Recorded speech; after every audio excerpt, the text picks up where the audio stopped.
go. All right. So I will share my screen. And this will just be a 2021 year in review. We will be having more discussion than normal, but I figured I would get it started with 10 or so articles that seem to rise to the top. Not all of them are purely technology related, as evidenced by the first one, but it was just too good that I couldn't not share it.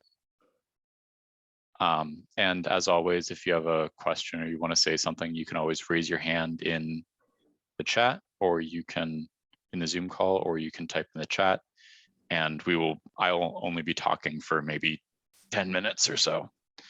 My first news article, and I don't know if anyone else saw this one, but I did, and a lobster diver was swallowed by a whale.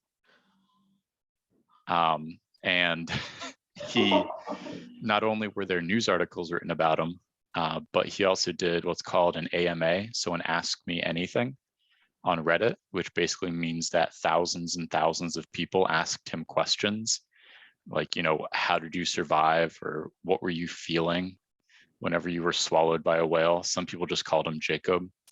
And I found it an utterly fascinating story that, one, he didn't die, and two, he's still going to go out and be a lobster fisherman.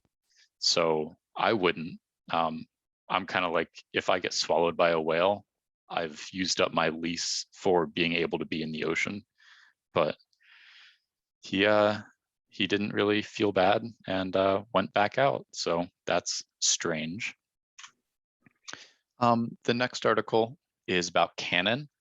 So one of the things that Canon did, and they were sued over, was they disabled the scanner when the printer would run out of ink. So just imagine that you buy a printer and it says, hey, you're running low on black ink. Oh, by the way, you also can't scan anymore, which has nothing to do with ink. So Canon got sued over it, and I believe they lost. So now you can still use your printer scanner whenever you're out of ink, which I feel like that shouldn't have been a thing in the first place, but there was a news article for it, so that's good. Mozilla, one of the biggest things that probably happened was Apple, they did their privacy increase where you had to opt in for people to track you. And there's an article on Mozilla explaining why it's a really good idea and why they support it. This is also what caused Facebook to put out the one-page ad, I believe in the New York Times, saying that this was bad for small businesses, which almost was a complete lie. But people seem to not like Facebook and like Apple's policy more. So it was in my opinion, it was a win for consumers. The next big article, and probably everyone's heard about this one by now, currently it's still ongoing, is the chip shortage. So some people think that the chip shortage would just affect things like computers, but so many things have chips in them now that it's really affected almost anything you can buy that plugs in. So cars are a really massive one because of the pandemic. Car manufacturers didn't think that as many people would be buying cars as did because they couldn't drive. So when it came time to ramp up production, all the chip manufacturers were like, hey, you canceled your contracts. We can't ramp up that quickly. Now we have a huge backlog. So everything needs chips. And this is a quote from Biden that says, this is a crisis now. It was a crisis before, but glad he caught on to it. But basically his view is the US is relying on chips from other countries. So this kind of shows us what can happen if other countries, like if Taiwan is like, nope, we're not going to sell you chips anymore. This is a kind of a prelude to what can happen if a country, or a manufacturer goes out of business or just refuses to sell to the US. The next one was bot buying bill. I like the alliteration, but it has too many plosives. So basically what this is if you're trying to get like the hot new gift, or the hot new console, like the recently released PlayStation or Xbox, you couldn't, because as soon as they went on sale, automated bots would buy all the inventory up and then resell them on eBay for double the price. And this bot buying bill was, I believe, proposed a while ago, but it was recently brought back up as a consumer protection measure against scalpers. There was a social media poll where nearly 2/3 of Americans say that social media platforms are tearing us apart. I imagine the other third of Americans forgot to vote because, yes, we're not going to get too political, but yes, I don't believe social media has made people come together as a massive group like it used to be. Pillows. One of the top stories was that Twitter permanently banned the My Pillow CEO, which I personally find is a hilarious headline. And if you're not, hip to what happened, the My Pillow CEO kept saying things that weren't able to be proved in court. Twitter said, please stop. He said, no. And then Twitter says, okay, bye. So they've been going back and forth about the legality of a private business stopping an American citizen from using their private business. Yes, my 1948 Ford truck didn't have no stinking chips. Yes, exactly. All the new cars, I mean, even things so simple as like regulating the amount of fuel your engine gets requires a chip now. Everything has a chip. Like it's no longer simple. It's almost to the point with cars that you almost can't work on it in your garage. Like you can't fix it yourself. It's too complicated, or it needs such a specific part that you can only get through the manufacturer that you just can't get it. So it's my little diatribe on cars and anti-consumerism. Probably the biggest technology news as far as security goes was the SolarWinds hack. I'm not sure if you guys read the headlines or read the articles, but basically the SolarWinds hack / backdoor kind of showed that, one, the American government requires technology companies to put in a backdoor for them to access. And it kind of shows what can happen if someone nefarious, if you don't consider the United States government nefarious, if someone nefarious also gains access to that. So SolarWinds backdoor, hack, massive data breach. Parler. If, yep, CPAP machines back ordered for 4 months, no chips available. Yep, chips are affecting everything, including our response to, whether you believe it or not, COVID. Parler. If you're not familiar with Parler, it was created because people like MyPillow CEO were getting kicked off of Twitter or being censored in some way. So what happened is they created Parler. The problem is they didn't do it correctly. And what was happening was people were using Parler thinking that it was, kind of secure, or they had the ability to, not share as much information as they were. And then people realized that, any picture you tag, it never took off the location data. Whenever you posted something, it never took off the location data. So people started deleting things, but then they also realized that everything had already been saved. So anything that was posted on Parler was basically archived and was used for determining where people were at what time and what they were doing, which, no matter your political affiliation, is kind of scary. But just remember that online, if something is posted, it is never deleted. California, for consumer protection, they banned companies, or is currently banning companies from using dark patterns. I had no idea what this meant, but basically dark patterns are if you ever try to, cancel something like a gym membership or something of that nature, and you can't ever seem to find the page to do it. That's what dark patterns are, where it's like a circle that you get stuck in and you can't actually get to the page you want. So California is trying to ban that. Texas, the power grid. I'm not sure why the top news article on this was a quote from Bill Gates, but I take what I can get. And basically, this is an article explaining what happened and what caused the Texas power outage, which is, in my opinion, a technological thing because power. Argentina.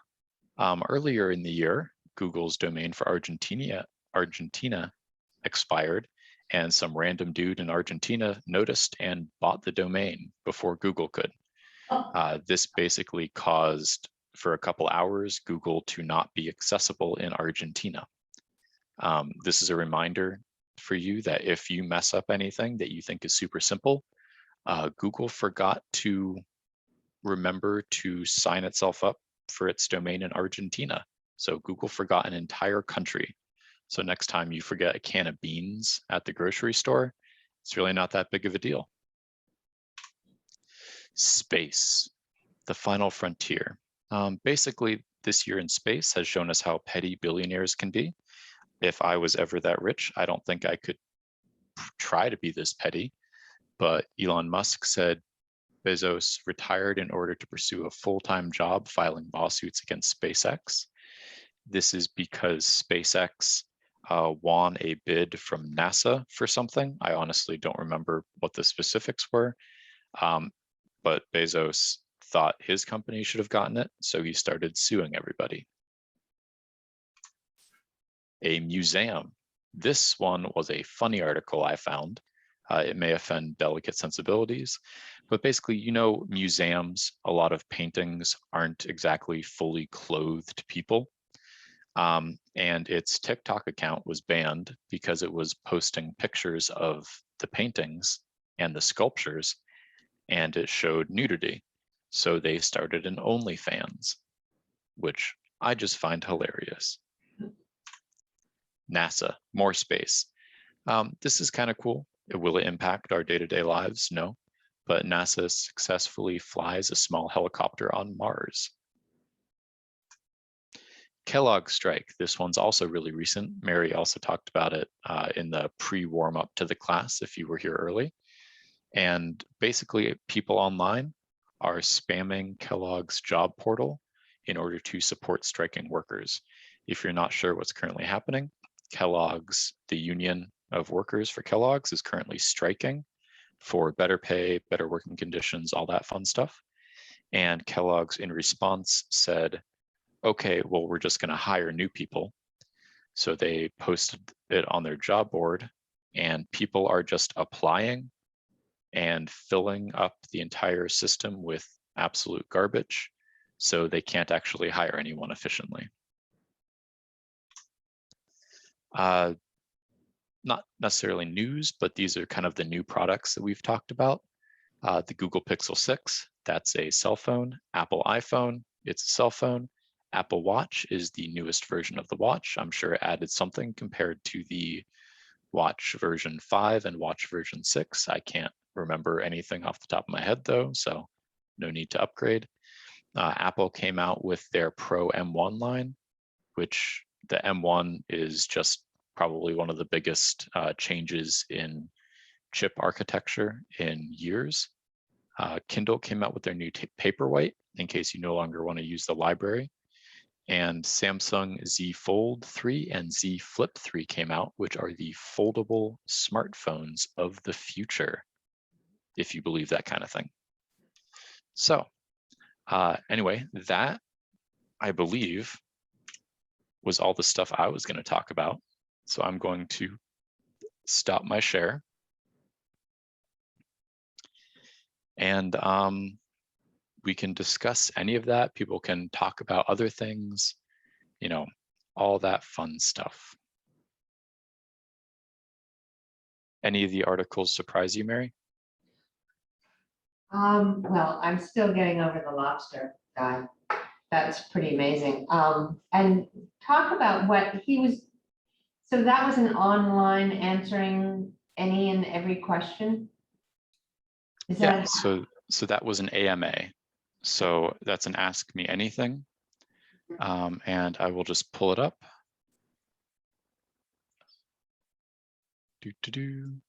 I mean, I think one of the things that's intriguing to me is the various, as you're going through a lot of these articles, you're talking about different ways that we're interacting, Yes. for better or for worse, and I think that's sort of fascinating to me.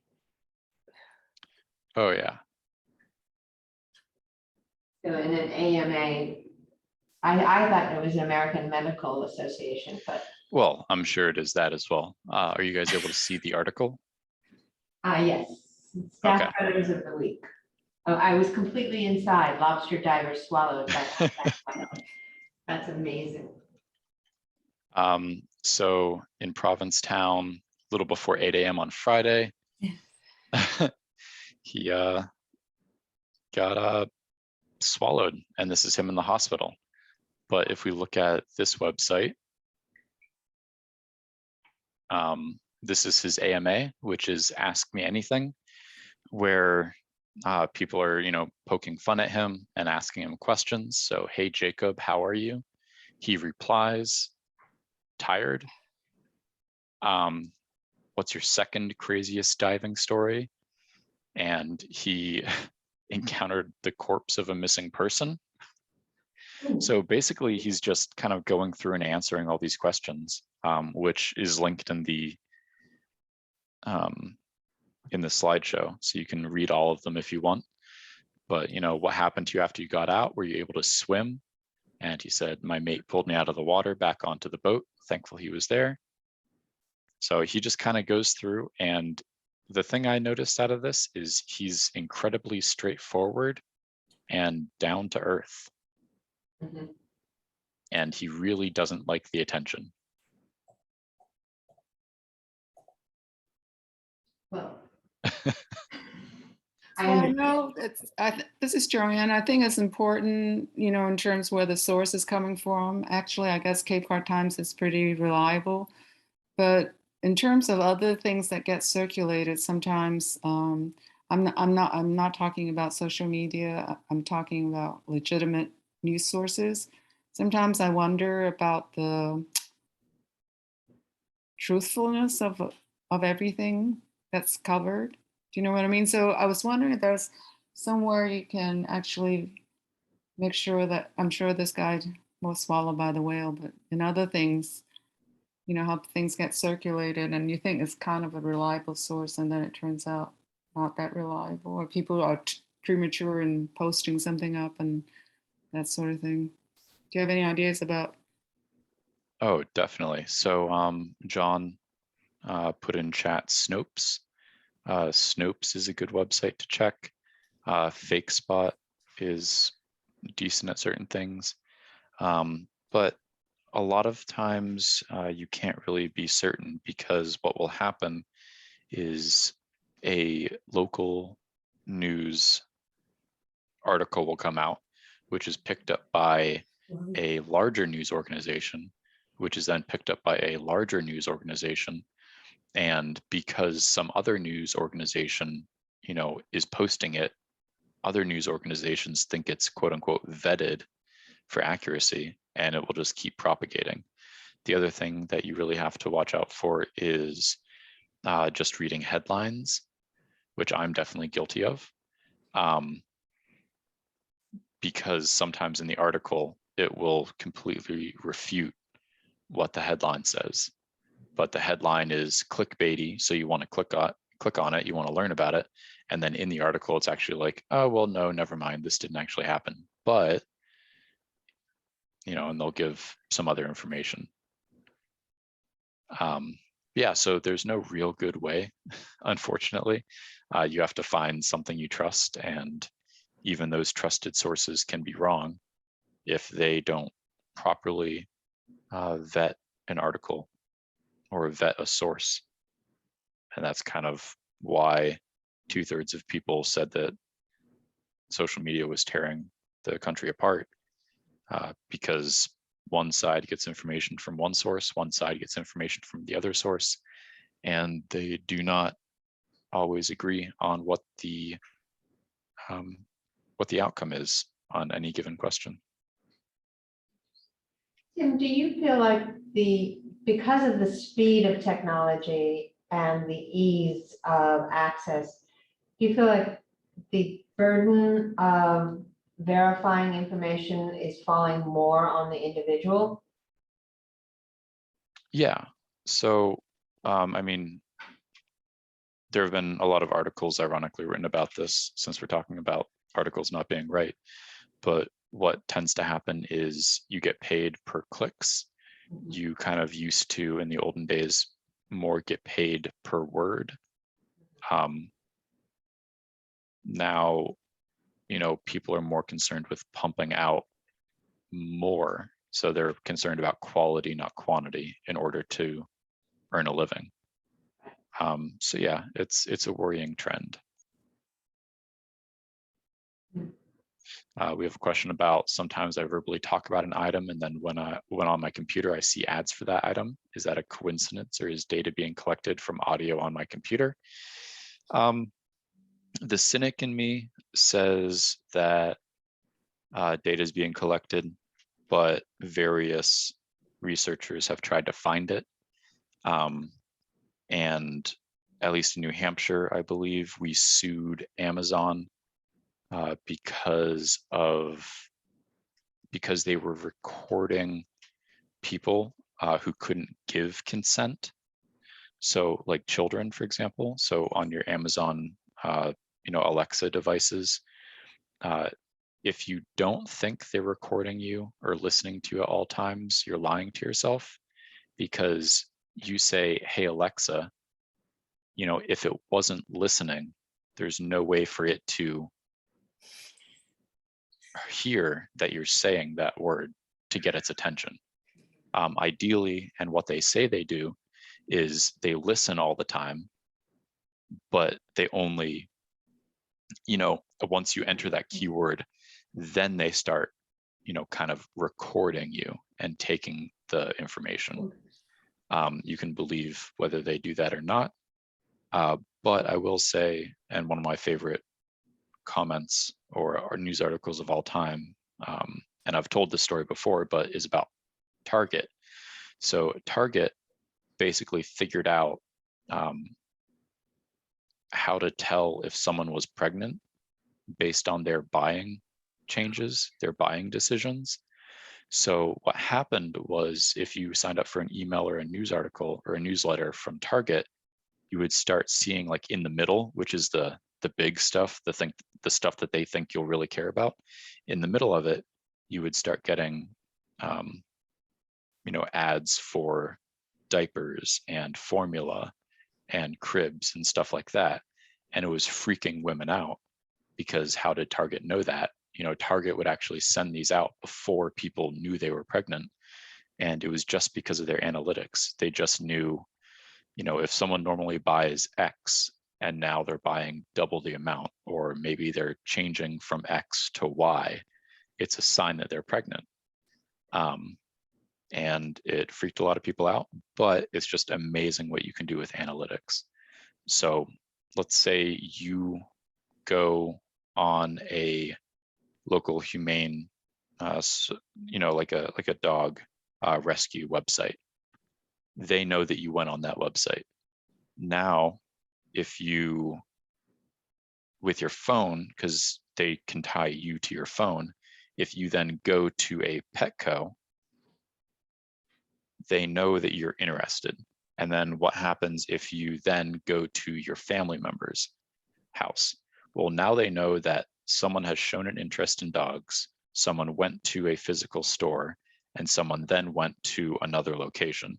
So what can happen is the family members who you just visited, or the friends, they can start getting ads, because they're assuming that, they're once removed, but you guys may have discussed dogs. So that's kind of generally how they'll get that information. It shouldn't be, and at least I haven't found a news article about them actively kind of stalking you and listening.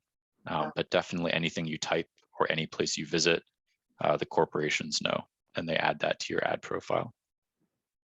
That's really scary because I started getting pet food ads, and I don't, my daughter lives like way out west, so I don't know how they tied that to me. Do you know? You could have just been a secondary person. They know that you're related. They know the other person has a cat, so they'll, throw out a couple ads your way to see if you also are interested in cats. And there really isn't an easy way to get away from it, unfortunately. I mean, sorry, go ahead. And just forget it. If you get married, like whenever I got married, my ads completely changed. Once the corporations knew, or my ad profile signified that I was married, every recommendation was different. So Totally, I imagine. Because my daughter's wedding photographer keeps sending me coupons to buy photos, and she doesn't get any coupons, but I'm the one that gets the coupons. Isn't that crazy? I'm so mother of the bride. I know. Yeah. New customer.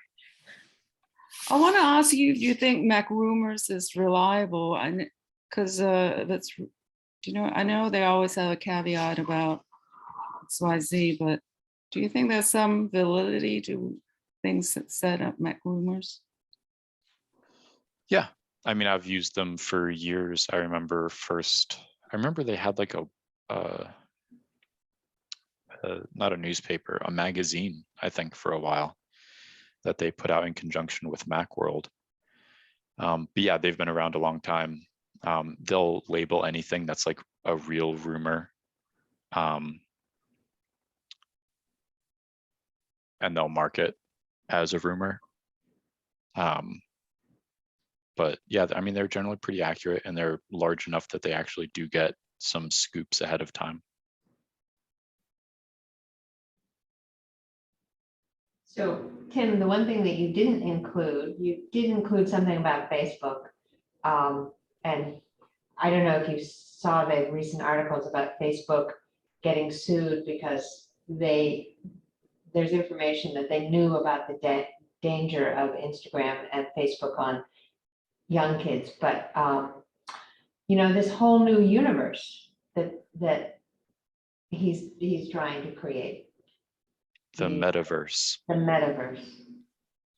And I can't think of anything more dangerous than to be in an artificial world and separated from the natural world. I think that this is really, really dangerous. I can see the attraction of it, but it's also incredibly dangerous as far as I'm concerned. Like, I remember, so this is me pontificating, and I realize I'm possibly the youngest person in this call, but I remember when I was growing up, and by possibly, I mean, I definitely am. But I remember growing up and people could have differences and no one really cared. Yeah.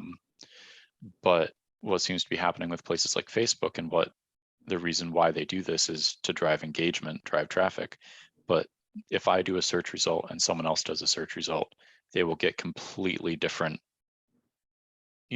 somewhat completely different sources of information from that same request. So it doesn't bring people together. People aren't getting the same information. But what it's doing is it's kind of insulating you and isolating people into their different communities, because they know the more information or the more articles they get on a certain topic in a certain viewpoint, the more they interact with it. Yeah. So it's just all tied to your ad profile. And if you ever want to test it, just do a search on Google for something, and then do a search on DuckDuckGo for something, and just see if the results are different. And that way you can kind of see where you're being shoehorned in. Yeah, and kids are depressed by social media. Alumni news is depressing. Yeah, and they've also learned that happy things like the lobster fisherman while they're cool, people interact more with negative news. Not to sound like a downer, but yeah. It's true. Anybody have any sort of tech things that they've noticed that we haven't talked on? Doris? Mine is just, I just wonder if Tim would comment on the new Mac operating system, the Mac Monterey, if he's had any experience or any thoughts on that. So the M1 is the chip. They Correct. also came out with a new operating system. And do I have experience with it? Yes. I grew up with Macs, before OS X. I remember using Macs whenever you would put in the floppy drive, and that was the operating system. You wanted to run a different program, you had to exchange a new floppy drive. So yes, Macs First Apple were tape driven, and Yep. regular cassette tape, just in case you wondered about that. Oof. But yeah, I mean, the new ones, I personally, me and my wife and I, English, we bought my parents one of the new M1 Pros for my parents. They love it.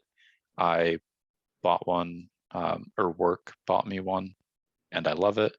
And I'm planning on buying another one for personal use. So I don't know if I can say I recommend them, but seeing as they're the last 3 laptops I've personally bought or are planning to buy, I feel like that's a pretty good indication on my thoughts on them. They have really good battery life. They are exceptionally fast. And for the price, if you have, I mean, they are expensive, basically because the cheapest one you can get is $1,000. But compared to, in my opinion, compared to like $1,000 Windows laptop, it's better, or at least comparable for the price point in terms of what you get. I didn't receive notification for the update. Does that mean it's because of my vintage computer not being able to take the update? Possibly, but the operating system update was a couple months ago, I think. The So you may have Monterey. already done I just got a notice this week, and that's when it made me. Is it did you get a notice for like a big revision? It's a 2015, it's eligible for Monterey. Okay. It fits the parameters, but I had not gotten the thing that said it's available, download it, and I've been just waiting. Yep. Monterey is great. And by great, I mean, I can't really notice very many changes, but nothing broke. Okay. So yeah. So Joanne, you may still get it. Well, my daughter got it, and usually, the college where she works says, to wait to download it. Yeah. But she downloaded, and then she said, geez, I'm really worried now. And I go, oh, I never even got anything saying that I'm eligible to download Monterey.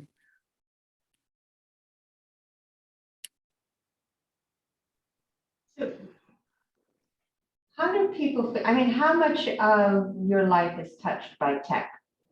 And has it changed in the last 5 years or 10 years? So, I mean, it just strikes me that to me is the ultimate sort of scary, icky thing, is that tech is everywhere and you need to be able to deal with it. Yes, I'm really thankful that you and Tim are available, because I've learned a lot every time I come on anything. I learn, and then of course on Wednesday when I ask him all these other things, it's been great to be able to kind of somewhat keep a track of what's going on. Thank you. My favorite phrase to many people when they're frustrated is, we grew up analog. They are forcing us to deal digitally. So we should be kind to ourselves. Because it's a whole different set of synapses that have to happen.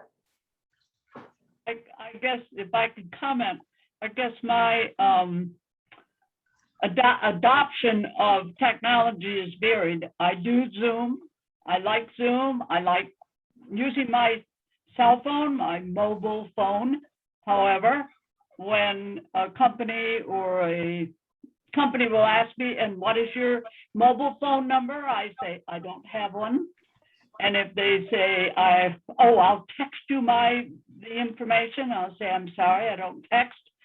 And I've managed to separate my adaptation to technology from that I just don't want any part of. And so far they've been accommodating. I'm still getting the messages. That's very smart. That is very smart. John, you were going to say something. Oh, just, well, first, your advice is superb about the analog mind in a digital world. And you were asking how much involvement we have with technology and has it increased. And I hate and fear all electronics. And yet I'm involved with all kinds of social media and online stuff all of the time. Get involved every single day. And it just keeps on increasing. And if a timid Luddite like me has it, I can't imagine what it's like for normal people.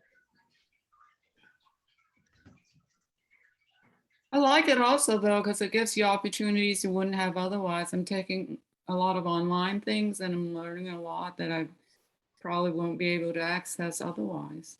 And then occasionally you actually get to see it and talk with other people without having to be masked. Yeah. Yeah, I agree. The information is just incredible. I used to have to run down physically to the library if I wasn't quarantined and the library was open at the moment, or try to consult all the print reference books that clutter up my house. And now I've got Google, and Wikipedia is pretty darned accurate. And that is amazing. 2 o'clock in the morning, you can suddenly look up the forgotten author of a book that you sort of remember from childhood, and boom, there it is. That's cool. And the negative of that is, like, I use Google Maps all the time on my phone when I'm driving. Mm-hmm. So I no longer really have that list of landmarks that I used to have. Oh, I know I turn, where the purple house is. Mm-hmm. Of course, they could paint the house and that would cause me trouble, but yeah, but I actually was reflecting on how unaware I am, or less aware I am of my surroundings, because I have Google telling me when to do, when I need to do it. Yeah. Which I is, think that's really true, Mary, because I think I read somewhere that you lose your ability to sort of read a map and figure it out and what direction, because everything is automatic. yeah, absolutely. Yeah, if you don't use it, you lose it. And that's true with making it, and I hate to say that, but it's so easy to Google in the middle of the night something. So I no longer have to engage those memory cells, that brain cell where it's there somewhere. I know my hard drive is not full. I know it's not. But sometimes it feels like actually, can't access that sometimes anymore. Yeah, absolutely. And the whole, so there was a study, and of course, take this with a grain of salt because I can't remember the source, but there was a study that basically showed not that there was a cognitive decline in Americans, but that we were at the lowest levels of what the researchers called critical thinking skills of any time period, basically because we're now trained to not have to think critically about something in order to figure out if it's right or wrong, because we can just look up someone else's opinion on whether it's right or wrong. And that's kind of one of the reasons why it's led us down to this issue we have with with fake news, because we've kind of been trained to whatever the smartphone tells us is the real deal. Because if you go to your smartphone and how many cups are in a quart, or how many gallons of this do I need to make this, you trust it, and over time you build a trust with your piece of technology.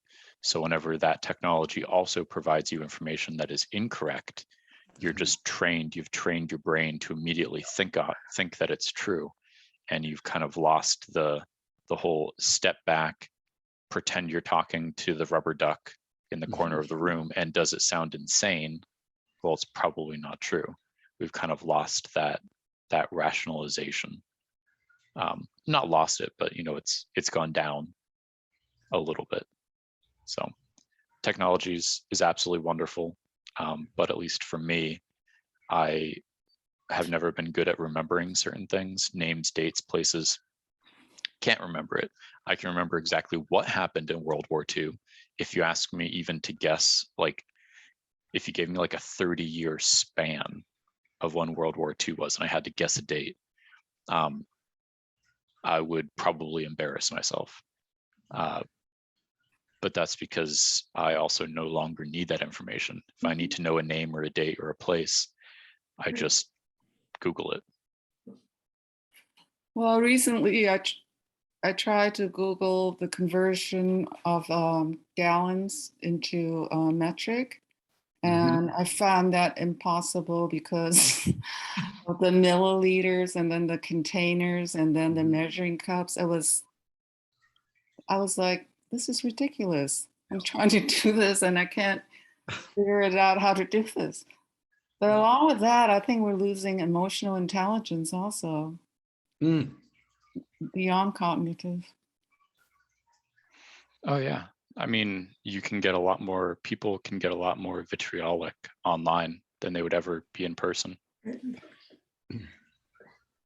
You asked about how, what kind of changes there are. I think that during COVID and the lockdown and stuff, the computer gave me a life that I would have desperately missed in interaction with people.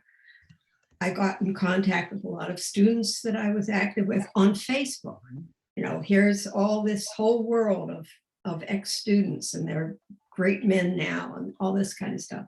And I finally just erased myself from Facebook about 6 weeks ago, just because it was so negative, not them, but so much of it was just, so I just wiped myself out, I think, safely. Though, as Tim said, who knows where there is back in the archives. Yep. And I miss connections with those kids. But, and I haven't searched for myself. I asked a friend to search for me, and she found a site where the most recent posting I had made was like in 2018 or something. Well, I don't know whether that was me. I don't know what that had. So either it didn't erase me all the way back that far, or I had a duplicate. I don't know. But anyway, I don't miss it.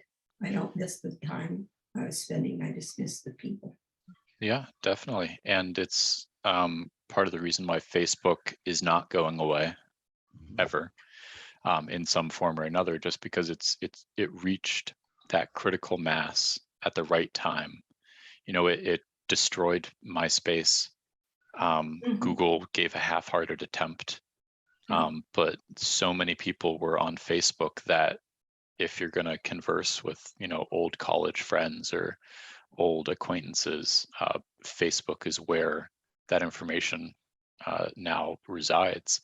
So it's, I mean, at least from me, I was on Facebook whenever or I joined Facebook whenever you still had to, I was the first year in college, was when Facebook was released. And when it was released, you could only get on it if you were a college student.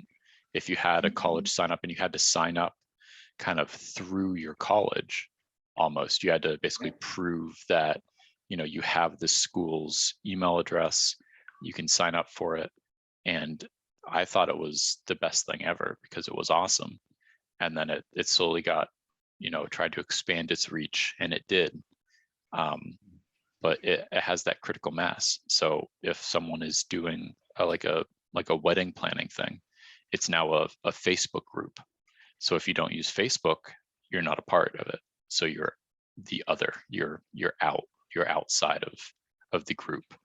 And as humans, at least in my opinion, we want to be a part of the group. So you begrudgingly add Facebook again so you can be part of the group, and then you get sucked in again. And then there was a really good question that kind of exemplifies what we're talking about, which is how many telephone numbers do you have memorized compared to 20 years ago? And I'll start. 20 years ago, I can't remember anything, but I knew every single one of my friends' parents' house numbers. I knew whenever we started getting cell phones, I knew every single one of those numbers.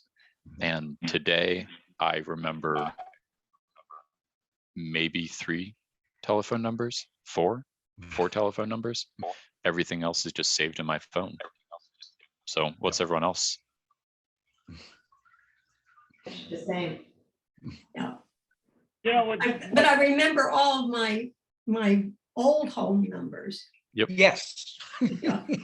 I can't remember the one I have now, but I remember all my old ones. Yeah.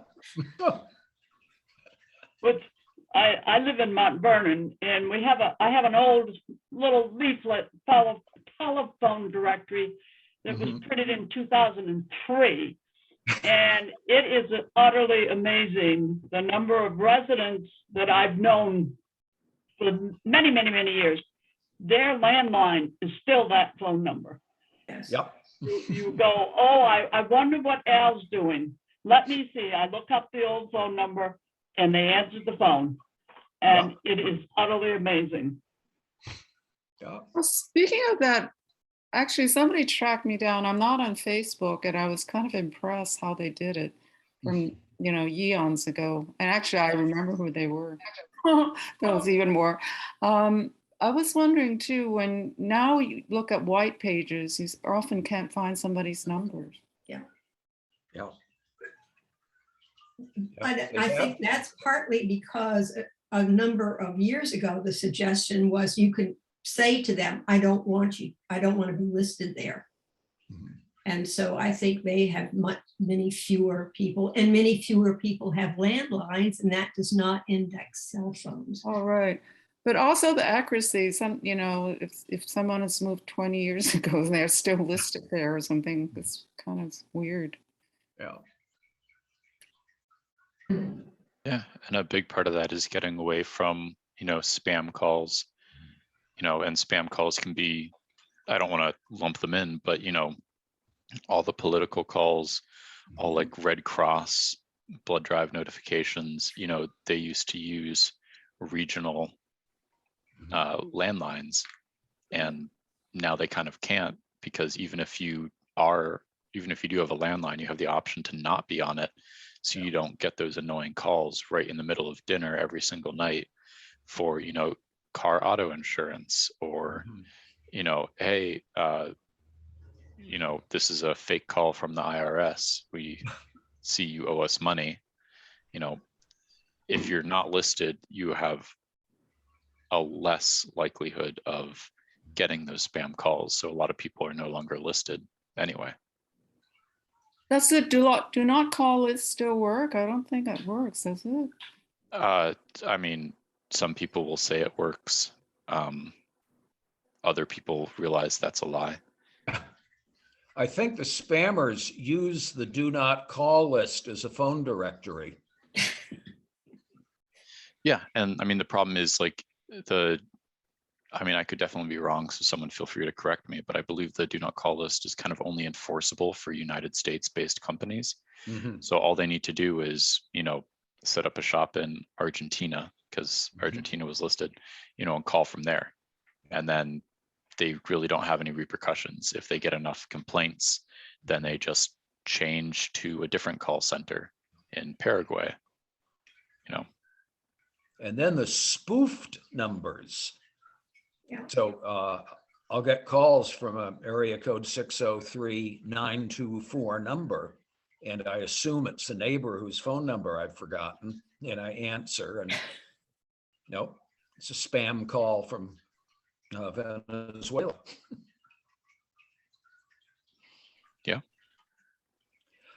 So one thing we have not talked about, who here has a smart speaker? Who talks to Google or Alexa? Or Siri? No? Model or supermodel pulchritude wanting to be my friend, and I tend to ignore those because I'd love to believe that these people really were eager to become intimate with me, but I don't think so. But I've recently had about 4 friend requests from people I actually knew online. And in Yeah. one case, somebody I actually knew face to face. And people with whom I'd at least exchanged a couple of comments on a news story on a website or something. And when I accepted the friend requests, each time I got a "Hi, how are you?" response through Facebook Messenger. And when I responded, being grumpy like Mary, I think I'll survive the day, but I don't much care, or something, then have you heard the good news? And I've responded, not much. And then it's a come on for sign up for some government or some commercial program of many benefits. And I've realized, no, this is not the person that I kind of knew. Yeah. So somebody seems to be spoofing Facebook accounts. Yes, they do that, and you need to contact your friend and Mhm. say, I got a friend request. I thought we already were friends. Yeah. I mean, contact them directly, and then they can contact Facebook, and Facebook shuts the whole thing down. But otherwise, it is someone spoofing. And I think that may be where my alter person came from Mhm. long ago. Yeah, Now- but they take action very quickly against that Yeah. kind of thing, if someone tells them, but if they don't tell them, they don't know. Oh, that gives me a project. Thank you. Now, none of these, I have occasionally gotten a friend request from somebody who was already a friend. Yes, I recognize those. These were people whom I knew, but had never friended. oh, And I'm wondering if so about the only way I could contact them would be with yeah, I Facebook don't, Messenger. Would that, and would that go to them, or would it go to my spam? ask him. I don't know. I would not respond unless I could respond directly, or you look at their profile and say, Yeah. yes, this must be my friend. Yeah, and then when I've done that each time, Yeah. and each time the profile was legit. It was the picture I recognized, a list of that sort of thing. It was pretty convincing. Any Tim? comments, Tim? Yeah, so I mean, one thing that can happen is, I don't want to overuse the word hack, but Mhm. basically they could have installed a browser extension or something like that that gives a different company access to their Facebook feed like that, Mhm. and then they can send out spam messages. It used to be an issue on Twitter a long time ago. Mhm. But as you said, Facebook is pretty good about shutting that down, even if it's someone's real account. So, it's kind of one of those things where you let them know. in a different method of communication, like, hey, did you really Yeah. mean to send this? This looks like your account. Yeah. And then unfortunately they would have to be the ones to Mhm. kind of take care of it. But I do remember when I was in college, near the end, when it was, Facebook was the wild, wild west. Mhm. I spent a lot of time talking with individuals and teaching them how they could take down fake profiles with their pictures on it, Ah. because that was a really big thing Mhm. that Facebook didn't take as seriously as they do now. Yeah. But basically 90% of it was sadly individuals who wanted to be in a relationship with somebody Mhm. and they would create a fake profile using someone's pictures. And then they would, fake being a relationship. I don't know if it was to kind of show people back home, because everything you were supposed to put on Facebook at that point was, positive, look at how well I'm doing. But a lot of these fake profiles with fake relationships popped up, and it was freaking those people out, because they're like, I didn't post this, I didn't do this, and it, would show their face. Mhm. So it's kind of scary. Yeah, it could be legit, could be not. Who knows? A lot of people are with MLMs now, so maybe they get paid per click. Who knows? And I'm wondering how to contact the people who, as I say, I only know because we have both posted maybe on the Peterborough Facebook page. So I know who they are, but I don't know their phone number. And the only contact I've got is this fake friend connection that I suckered for. Yeah, I don't really have any real good advice, because the other thing I generally tell people is to not interact with accounts you think might be fake, because if you interact, it shows that you are willing to engage, and Yeah. then you get put on another list of this person, even if it's a non-positive interaction, is willing Mhm. to reply. Yeah. So it's a catch-22, no correct answers kind of thing. Just had a thought. If one of these people posts again on any old topic on the Peterborough Facebook page, then I could reply quite irrelevantly to their post on that page. Yeah, that's an And option. ask them to contact me. I mean, you may sound like a crazy person, but Well, I think most people definitely know that possible. already. Yeah, I don't think there's anything to lose. why fight it? Yeah. We've all been there. Yeah. Thank you. So there was a comment about how technology is a great tool for creative projects. However, most people are not using its potential to be creative. And yeah, I mean, technology, just like anything, any, scientific improvement can be made with the best intentions. And then in one way, positive or negative, it'll be used for something else. Yeah. So, I mean, my favorite thing was there was a company that was trying to make, a moldable super glue, and they came out with the silly putty. That's positive. Yeah.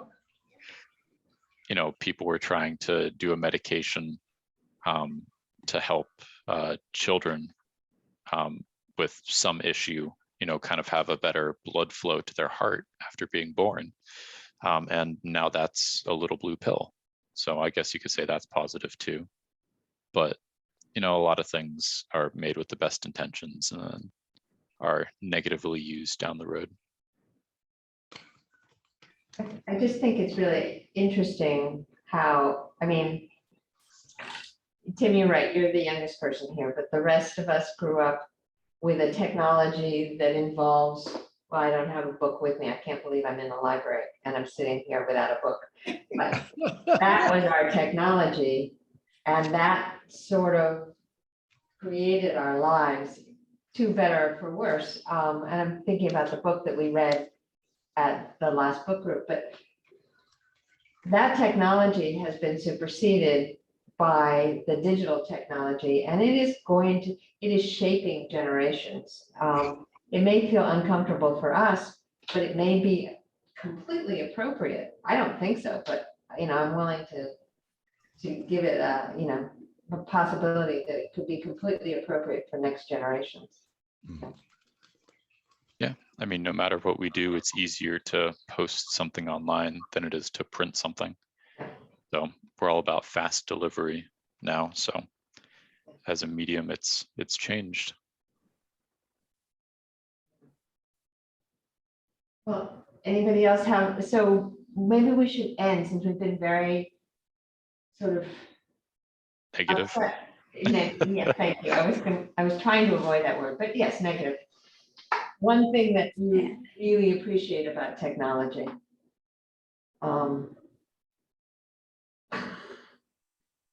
I know what I really appreciate about technology. Digital archives, I can word search. I don't have to go through page after page after page trying to find what I want. I can word search and all of the hits will show up and I can just skip from one to one. And it makes life much easier. OCR is amazing. Yeah. Yep. Anybody else have a positive technology story to end the day with? I like Duolingo. I get a chance to speak Chinese, All right, good. but no interaction because I don't want to pay for the paid version.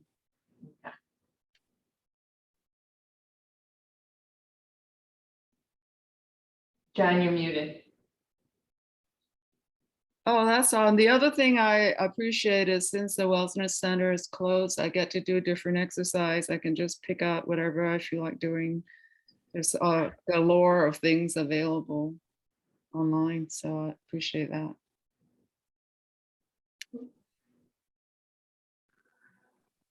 Anybody mean, else? For me, it gives me a job.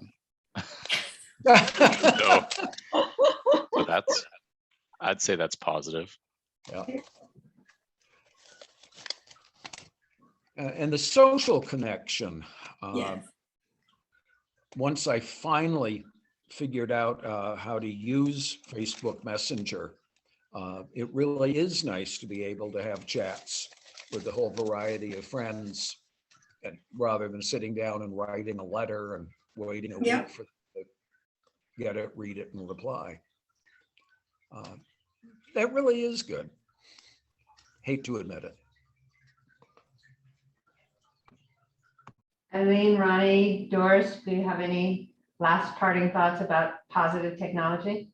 The same thing, really, the ability to make the social connections, to see cousins in Florida that otherwise I may never see them again. I mean, in person. So it's been Thank you, everyone. This was a fun conversation, and thank you, Tim. I'm looking forward to going through and clicking on a lot of those links. Yeah, I think it'll be a learning experience for everyone, including myself. Thank you, Tim. Thank you, Mary. Yeah, it was wonderful. Thank you. So just so you know, I can't remember what we're doing the second class in January, but the first is our Mac user group. So that will be the first Tuesday in January. So think about what you want to talk about Mac-wise. So, all right. Thanks, everyone. Happy Bye. holidays, y'all. Happy Thank holidays. you. Take care. Bye-bye. Bye.